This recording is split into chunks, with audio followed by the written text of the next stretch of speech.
tak Oi maalif jarri hattummatti akka bobaan kiraamanaatu dabale nuurotu waddade maalif akkatti hattummaan kun baay'ee amma sheexana wayii dhufee ijoollee harka birriin gallaan birrii galgaluma sana fixxee bultii ijoolleen wanti bor ergitu hin jiru achi booda bilbila cufuudha hojiin jara kanarraa nyaatanii sanarraa nyaatanii idduudha bakka darrasanii wajjin sitti ergu maqaa xaqlaallaa keenya waan akkasii jira agarte kana jennani tokko yoo erganu lokali bakka itti hojjetamu jirumi seera qabeessaan ID keenyaan nutti ergan yoo ergan ID dhaan ergamnaan gaafanni waa godhe abbaatti matimi funyaan harkaa fuudha poolisiidhaan guyya tokkotti ari'atamuu illee danda'a biyya kanadha. Mana dhufee konkolaataa nama mana dhufee harkatti hin kennina birrii abadan. Madam dhaan itti erganii madam dhaan ID isaa sirratti erganii yoo inni olii gajjare. Madam dhaan itti erge asli carraanaa. San madami ketti mannaan madamin harkaa fuuti kan isa rakkoon qabu warri madamitti ergitanii birrii ID natti erge ID koo wajjin maxxansii barbaadu. ID isaa madami ketti kennadhu sun daqiiqaa lama fudhatu sadis. Madamitti kenni bakka. Abbaan guddina bateera dhufa. Madami ketti kenni taanaa miti. Qaama ergeet amma fakkeenyaaf madamin galchitee birrii. Birrii isatti galchitee isin himannaan birrii ana akkana akkaawunti keetti galchee suni dhimma kanaafin sitti kenne. Kanammoo hin goone jettee poolisitti himannaan indaa'um eminat kidatiin biyya kanatti yakka guddaadha. Baay'ee. Amantaadhaan waan si kenname nyaachuun yakka guddaadha. Waan maqaa isaatiin ID isaatiin gallaan birriin eessuman deemu uumaa ni miidhama madamni keettiin na nyaatee birrii yeroo sanaatiin naa galchi jedhee si galche gurbaan sun na nyaate poolisiin itti naa himii jedhi kan isaa qallaali salphaadha. Kanaa jennaan gara fuulduraatiifis IDdhaan malee ijoollee dhufanii ulaarra makiinaa dhaabanii birrii isin harkaa fuudhan ittiin kenninaa. Sheeka jettanii hin gowwoomina, aktivistiidha jettanii hin gowwoomina, artistiidha jettanii hin gowwoomina, anuma dabalatee jechuu beeka. Wantan isin himu kan of eegaa. Paaspoortiin isin baasaa, paaspoortiin isin jalaa gubatee kun meetidii tokko kaamatti nyaataa jira. Dhukkubiidhaa inni kun meetidii lammaffaadha. Hawaalaadhaa sadaffaa. Si galee? Namoota akkasii jiru waan ta'eef haga sheexanni kun asii badee namni hundi qalbii isaatti deebi'ee yakka kana keessa haga bahutti obsuun barbaachisaadha. Ijoolleen keenyas gaafa waliin kolfitanii ashaqxanii ichistanii miira keessa galtanii caljettanii maallaqa kaaftanii amantaadhaan hin kennina. Yoo ergitan ID terga akkaawuntii terga bor gaafachuudhaaf illee ragaadha waan ta'eef jechuudha. Kanaana rabbi isin wajjin haa ta'u wanta naanni jechuu danda'u qadiraan hunduma caalaa kaattuu irraa ufaa eeganii ka seedaliyaa sana itti nu jabaadha please. Ijoolleen Oromoo kun karaa gubbaatti ilma wajjin rakkataa jiru yoo ruuza kana taqoxaaxaruu waan hin dandeenyeef kiniina marfee kana fudhatanii taaptaaf ol godhani. Dhaamsa dhuunfaa kiyyaati. Wayyee. Baga dhufte boo akkami? Awwa nagaa. Edaa seedaliyaa galata rabbi dhugaa jiru lafa keetteerta asli. Waan jiru bal'inaan abbaan giddii dubbatee jira. Rakkooleen hedduun biyya kana keessatti nu muudachaa turee jira. Ammas nu muudachaa jira. Kanarratti amma ebalurraa dubbanna jechuu hin dandeenyu. Kallattiin furmaataa maal ta'uu qaba ka jedhu hanga tokko namni tokko mana bananii raasaa turanii. Ajandaan kan kee inni guddaan yeroo ammaa kanatti maaltu deemamaa jira, maaltu maal ta'uu qaba ka jedhu irratti osoo xiyyeeffatte gaarii natti fakkaataa jechuudha. Walumaa galooleen Dubaay duraan parsantiidhaan hattuun hin baay'atu amma kiraa manaattu dabale moo jireenya qaala'e moo maaliif hattummaa irratti bobba'anii dalagatu jirre dhiirri maaliif akkatti hattuu ta'e? asli dhugaa siin jedha akka nama biyya kana keessa jiru tokkotti maqaa namaa dha'uu baadhullee jechuudha. Namni biyya kana keessa jiru nama mannahaaratti argitee ijoollee mannahaara aktiif ta'anii akkaataa itti nama gowwoomsan baratanii professional ta'anii achi eebbifamanii baanii biyya kana dhufanii namatti fakkaata beektaa yoo gadi qabdee ilaaltu. Fakkeenyaaf amma hiriyyaa keetii ani baay'ee guyyaallee si kadhataa ture gizee ati kiyyaariin wajjin haasoftu. Kiyyaan mataa isaatiin oon probleemii guddaa qaba. Dhugaa dubbachuuf jechuun tokko kennan gaafa walitti baanee gadi wal saaxillee wanti hunduu qulqullaa'aa deema. Amma ani kiyyaar irraa haasa'uun barbaadu gaafa rabbiin waliin nu fide face to face haasa'utu caalaa bakka inni hin jirretti haasa'uun barbaadu. Yeroo ati kiyyaariin bira jirtutti ol nagalchi jedhee si kadhachaa ture. Kanaaf ammarra dhaabbadhee Dubaay qaala'insa jireenyaa haa ta'u haala hattummaa haa ta'u ijoolleen keenya miidhama hamaaf saaxilamanii jiran nama sagalee qabu irraa dubbataa jirra malee miskiina akkaataa tiiktookii kana itti banatanii ittiin haasa'an hin beekne ka boo'ee dhiiga boo'ee ka abbaa fi haati osoo dhibaman birrii naa galchi jedhaniin birriin sun osoo hin galin ka lubbuun darbee jira yaa asli wallaahi dhugaa si hima. Okay, kanaaf nuti ammarra baatee haadha isaa biraan gahin ka durriyyeen karatti nyaatte. Osoo haadhaaf abbaa biraan gahin hospitaala jirti haatiti amma dafii naa galchi jetteeni mallaqa risiiteedhaan itti galchite na bira ka jiru jira dhugaa rabbii wallaahi abbaan giddii ni beeka jechuu bal'inaan abbaa giddii wajjin walitti dhufeennas ni qabna waa'ee kanarratti haasofnee gaafa tokko gadi baanee osoo ummata kanarra haasofne akkami jennee galgala gaafa tokko halkan dheeraa waliin haasa'aa turre amma nuti maqaan keenya nu badee jira.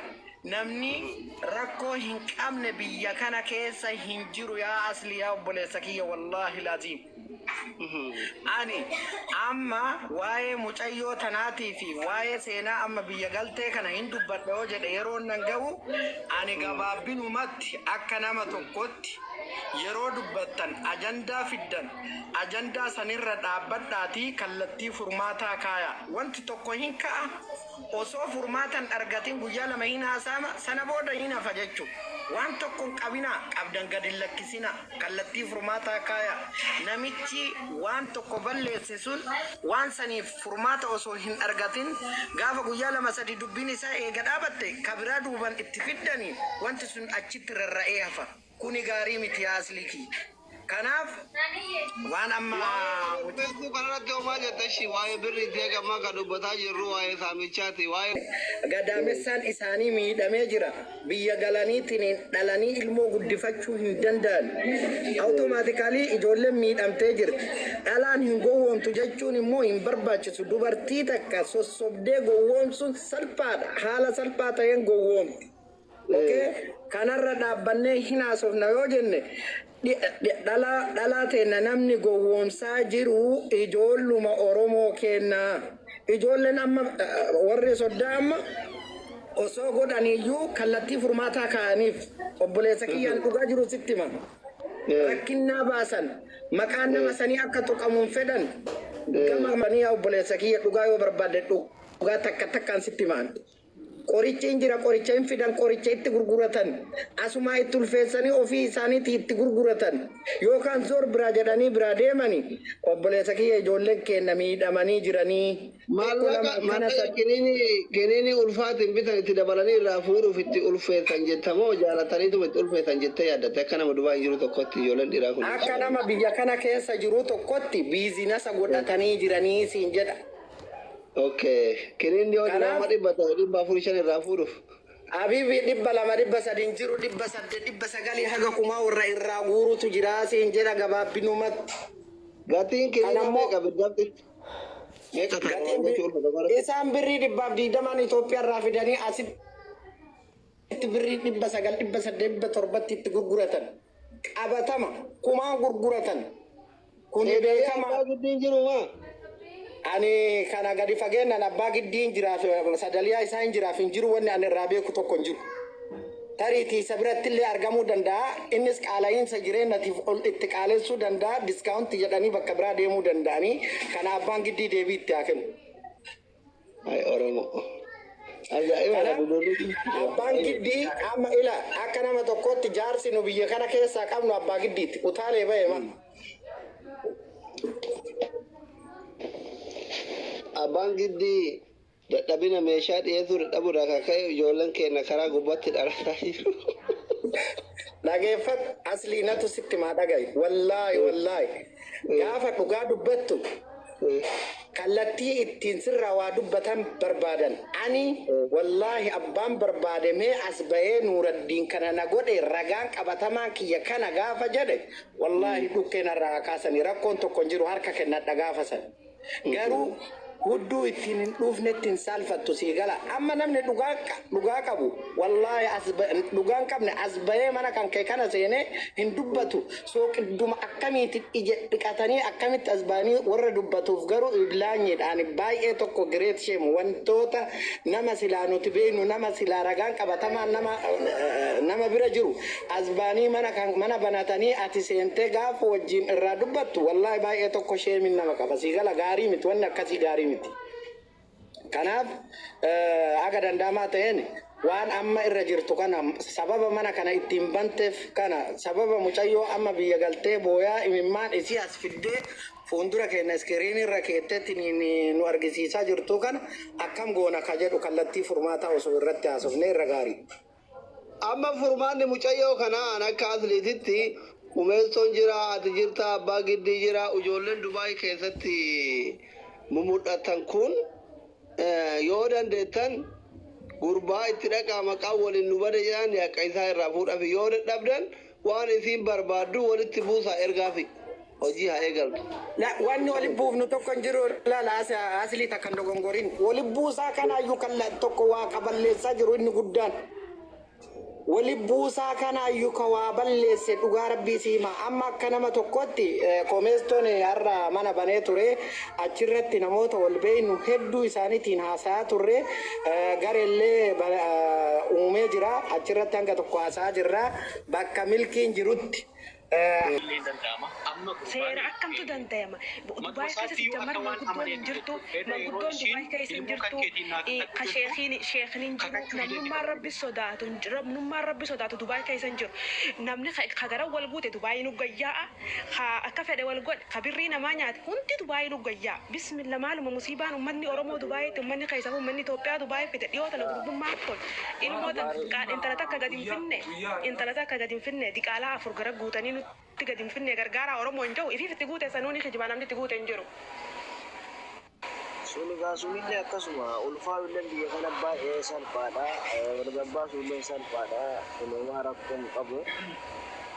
Amma ka mucattii miskiina tanaattu garaa nu nyaatee garaa nu gugurlee nu kaleessallee dawaa kana gaafa isiin dhuftee doktor Naafiyaatiin gaafattu ani qaamaan bira jira qaamaan. Biran jiraanillee wajjin ture anillee guyyaa sanuu wajjin ture jalan tures keessaan tures gaafa doktor Naafiyaa ta'anii nam sadii doktara ta'anii Mubaarak bira dhufan.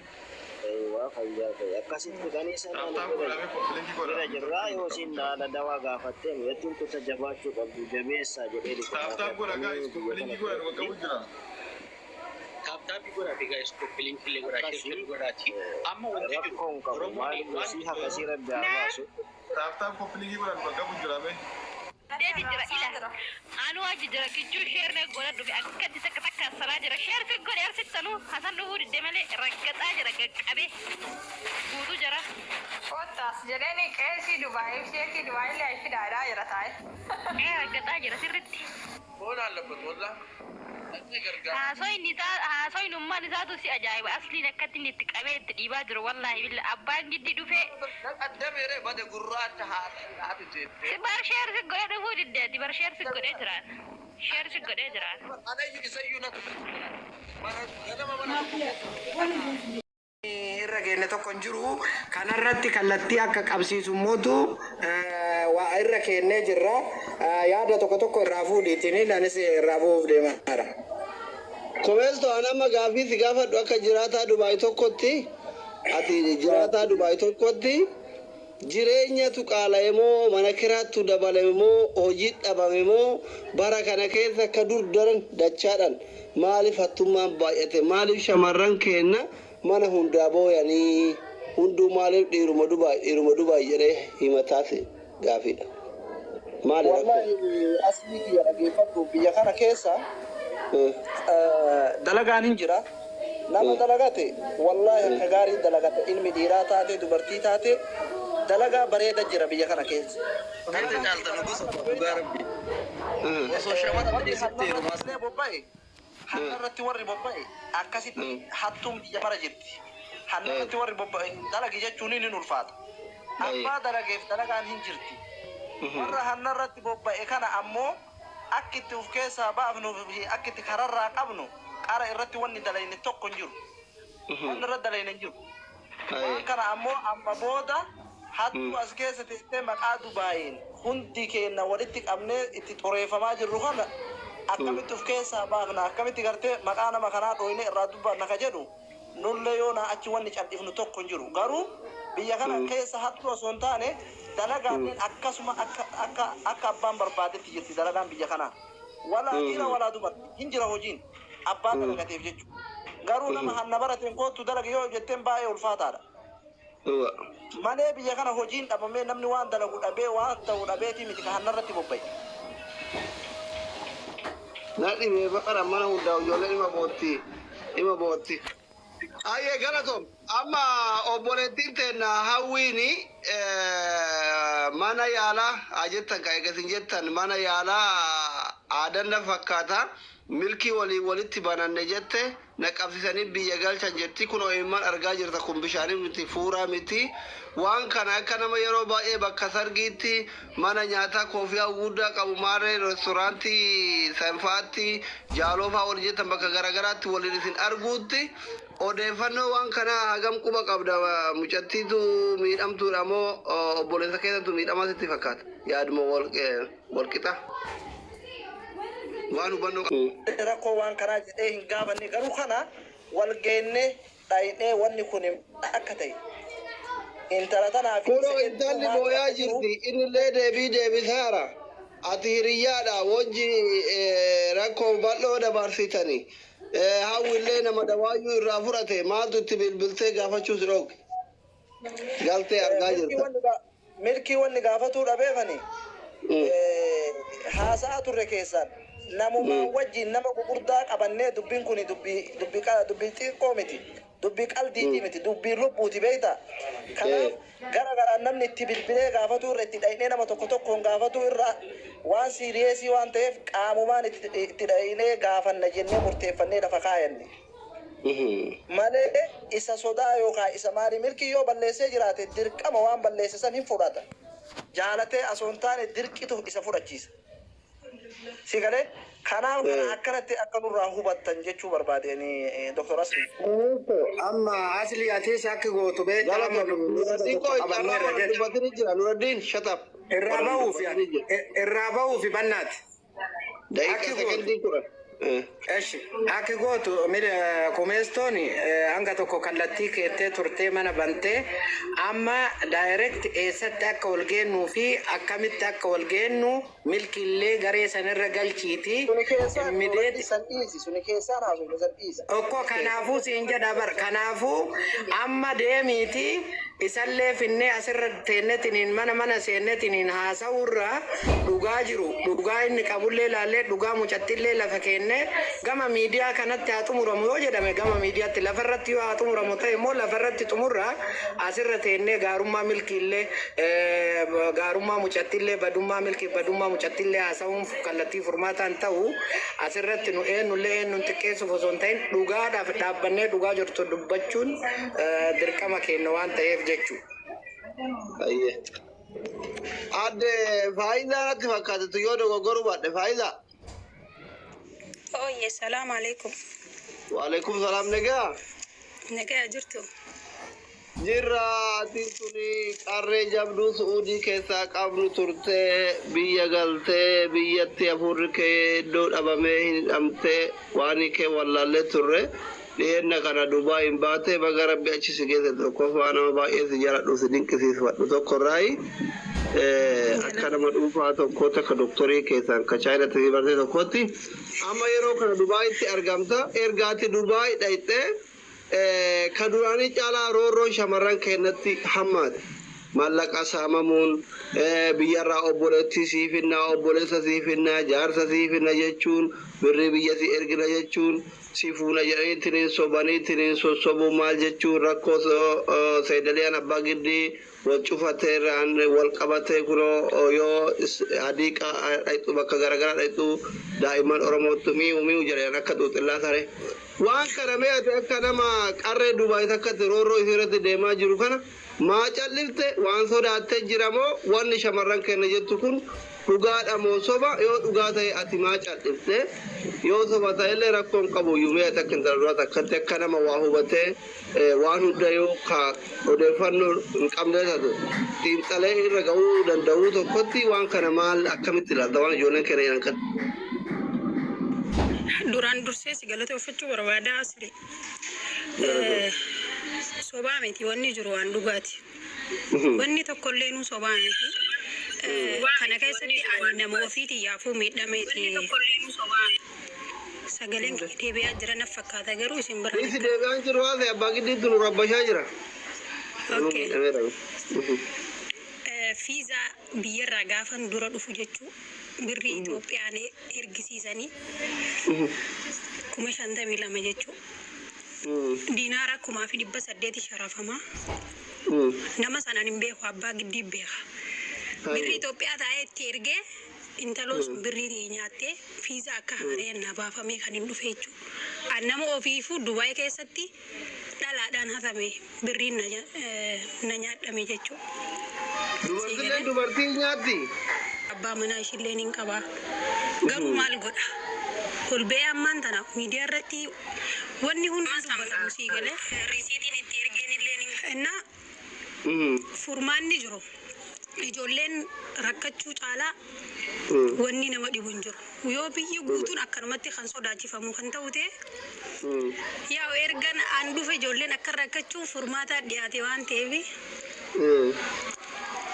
furmaata isinii fidee dhufeetiin jira shamarran natti as goraadhaan Dubaay maalii jettanii yaada kee egereen shamarran keenya Dubaay kun warri hundi hattuudha bakkeen lafa ijjitan hin jiru hattuufuu jedhaa jiran ijoolleen dhiirallee egereen shamarran keenya Isheen gargaaraas ni waa tokko dubbadhee bakka ishee bu'ee.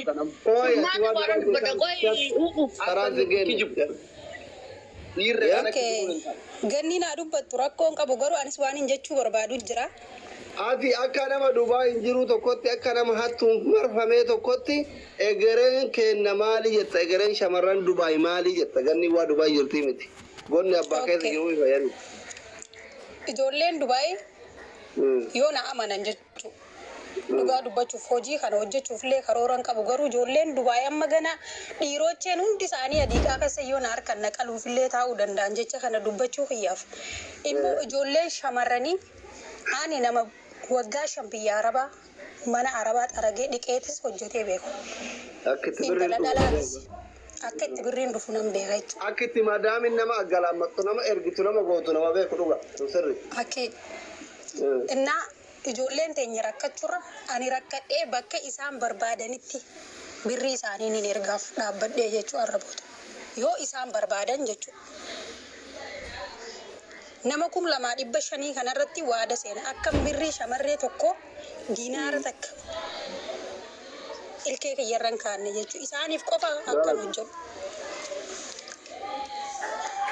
Galatoomi ganni baay'atee birrii solirraa nyaachuun hin baay'atee torban lamaan dura intaluma biyya keenyaa mucumti abbaan giddeeffaantuu jaarsummaa san keessa hin jiranii jaarsummaa jedhanii fudhatanii deemanii achumaan jarjaraniitu hafan nutti asas hin deebine dirhama 7,500 irraa nyaate micayyoo du'aaf hedduu jirtu kennuu fi didee hin kennu maallaqootan seeraan irraa fudha dhiira kan ta'e ofeen irraa fudhatu jedhee birrii micoosanii hooggate isaa bilaanyi micoosunillee akka hireetittis ta'u galteerti gara biyya otoo hin du'in jira isheetillee galchineerra.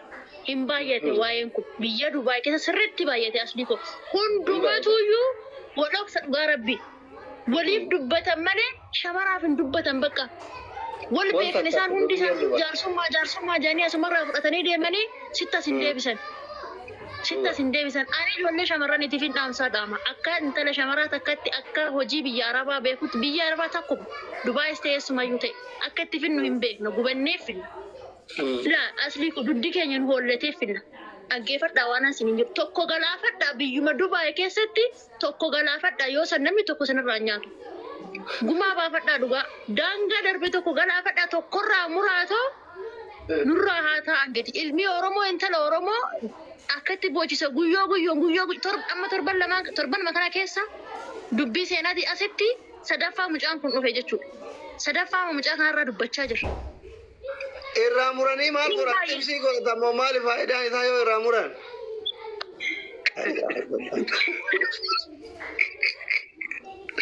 Aboo yaada sirii dubbadhu ijoollee walitti ergitee waliin ficcisiisini yaada furmaata. Namku ficcisiisin kaa yaaduma furmaata sanan dubbadhee asii hin qabne dhugaa rabbi maaliifi shamarran garaan danda'ee lubbuu fi dhabde malee danda'ee garaan danda'ee murtu waan yaada furmaata dhufu.